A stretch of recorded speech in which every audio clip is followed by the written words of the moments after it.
Students, हमने अब तक जो है डिस्कस किया था कि हम टीचिंग के लिए 4 कॉलम क्रिएट करेंगे। Subject matter, PT activity, प्यूपिल activity, black board work और टीचिंग एड।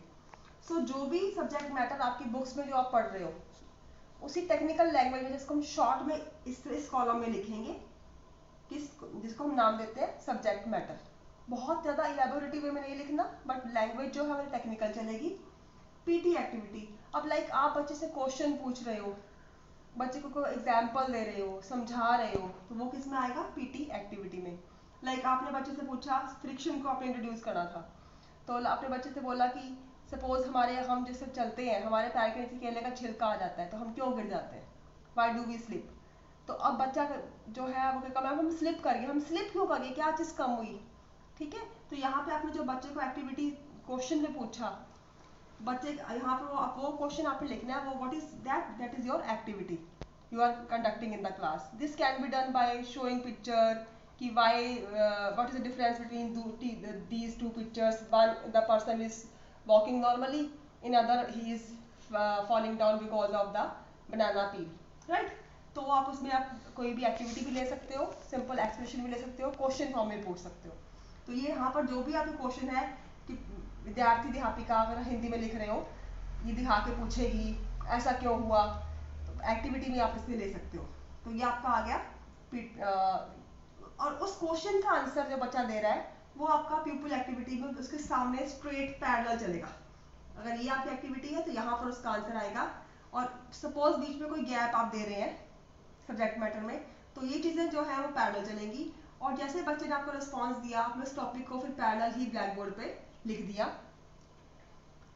आपकी फाइल में ही पैरेलल आएगा, आप ब्लैक बोर्ड पे डायरेक्टली लिख देंगे।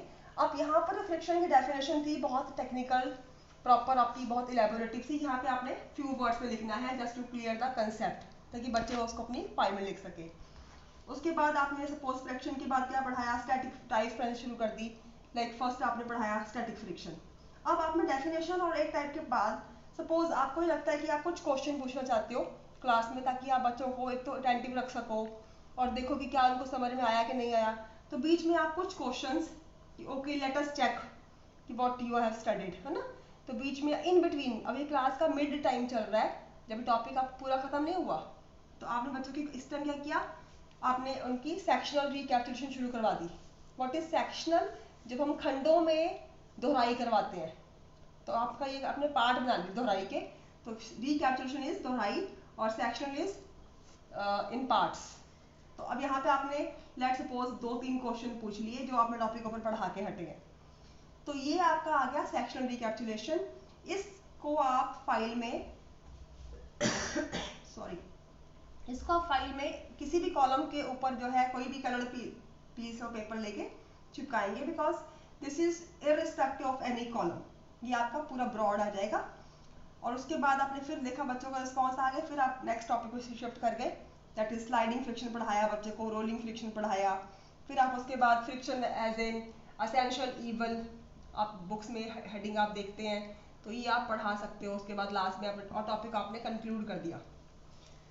अब जब टॉपिक हम कंक्लूड करेंगे तो लास्ट में हम करेंगे फाइनल रिकैपिटुलेशन, यानी ये हमारी फाइनल दोहराई होगी जहाँ पे हम पूरे चैप्टर में से क्वेश्चन पूछेंगे। अगर तो आप सेक्शनल रिकैपिटुलेशन कर चुके हैं, इसका मतलब ऊपर की वाली हेडिंग आप ऑलरेडी पूछ चुके हैं, फिर इसको आप छोड़ देंगे।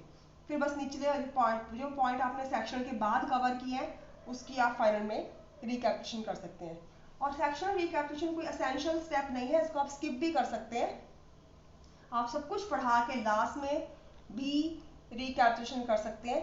अगर आपको लगता है क्लास इंटेलिजेंट है, अटेंटिवली सुन रही है, तो हम लास्ट में एक ही बार में भी रिकैपिटुलेशन कर सकते हैं। और इसके अंदर भी आप डिफरेंट टाइप, लाइक आप क्वेश्चंस पूछ सकते हो, क्वेश्चंस के अलावा आप मैच दी कॉलम बना सकते हो, फिलअप्स की फॉर्म में पूछ सकते हो। ये डिपेंड करेगा कि आप कैसे उसको क्वेश्चनिंग करना चाहते हैं।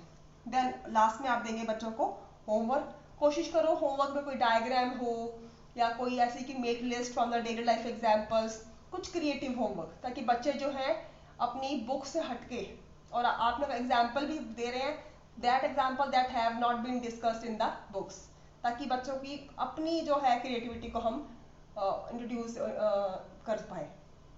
This is all about, thank you.